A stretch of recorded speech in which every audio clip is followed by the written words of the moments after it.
সাতজন সাধারণ তরুণ যাদেরকে একদিন কোরিয়ান মিউজিক ইন্ডাস্ট্রি প্রায় বাতিল করে দিয়েছিল। বলেছিল তাদের চেহারা নায়কদের মতো নয়, তাদের গান বাজারের চলতি ধারার নয়, তাদের উঠে আসা এক ছোট শহর থেকে যাদের টিকে থাকারই কথা ছিল না। অথচ আজ সেই 7 তরুণী মিউজিক বিশ্ব শাসন করছে তাদের গান দিয়ে। তারা হলো বিটিএস। বিটিএস হলো দক্ষিণ কোরিয়ার একটি জনপ্রিয় বয় ব্যান্ড। এর পুরো নাম হলো বাংতান সোনিওনদান, যার অর্থ হলো bullet proof scouts. Big Hit মিউজিকের অধীনে 2010 সালে ট্রেইনি হিসেবে এবং 2013 সালে two cool for school album নিয়ে পুরো বিশ্বের সামনে আত্মপ্রকাশ করে বিটিএস।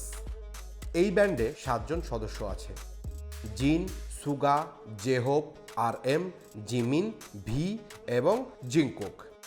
তারা হিপ হপ ঘরানার গান করে, তবে তাদের গানগুলোতে বিভিন্ন ধরনের মিউজিক স্টাইল দেখা যায়।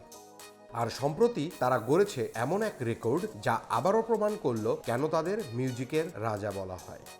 ফ্যান কমিউনিটি প্ল্যাটফর্ম উইভার্সে বিটিএস এর অনুসারীর সংখ্যা ছাড়িয়েছে 3 কোটি। একবার ভাবুন তো, 3 কোটি মানুষ! পৃথিবীর ইতিহাসে আর কোনো গানের ব্যান্ড এই অবিশ্বাস্য মাইলফলক ছুঁতে পারেনি। এই অর্জনের পর দলের সদস্য জিন তার স্বভাবসুলভ ভঙ্গিতে মজা করে এক বার্তায় লেখেন, গর্ব করার মতো কিছু পোস্ট করতে বলেছিল, এই নাও। যেন বিশ্ব রেকর্ড গড়াটা তাদের কাছে এক মামুলি ব্যাপার। কিন্তু 1 দশক আগেও গল্পটা এমন ছিল না।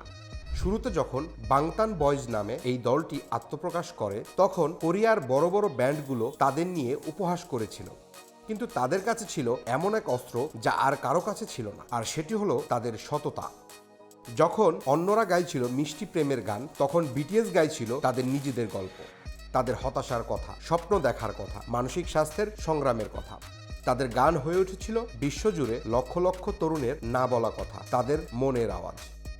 আর সেই আওয়াজ থেকেই জন্ম নিল তাদের ফ্যানবেজ, তাদের আর্মি। আর বিটিএস এর এই ফ্যানদের কাছে এটি শুধু একটি ফ্যান্ডম নয়, তাদের কাছে এটি একটি পরিবার, এক অটুট বন্ধন। আর এই বন্ধনের কারণেই ওয়েম্বলির মতো স্টেডিয়ামের সব টিকিট মাত্র 90 মিনিটেই বিক্রি করে দিয়েছে বিটিএস। তারা এই ফ্যানবেজ আর্মির কাঁধে ভর করেই বিটিএস আমেরিকার বিলবোর্ড চার্টের শীর্ষে উঠেছে, জাতিসংঘের মঞ্চে দাঁড়িয়ে বিশ্বনেতাদের সামনে ভাষণ দিয়েছে। এরপর এলো সবচেয়ে বড় পরীক্ষা। দেশের প্রতি দায়িত্ব পালনের জন্য যখন দলের সদস্যদের একে একে বাধ্যতামূলক মিলিটারিতে যেতে হলো, তখন সারা বিশ্বের তাদের ফ্যানবেজ যেন দম বন্ধ করে অপেক্ষা করছিল তারা কবে ফিরবে। অনেকেই ভেবেছিল এখানেই হয়তো গল্পের শেষ, কিন্তু সকল জল্পনা কল্পনা শেষ করে তারা ফিরল। 7 জনই ফিরল, আরও শক্তিশালী হয়ে, আরও পরিণত হয়ে। আর ফিরেই স্বমহিমায় ঘোষণা করল তাদের রাজত্বের। উইভার্সের এই নতুন রেকর্ড সেই ঘোষণারই প্রথম ধাপ। বর্তমানে তারা ব্যস্ত আছেন নতুন অ্যালবাম নিয়ে, যা আগামী বছরে মুক্তি পাওয়ার কথা।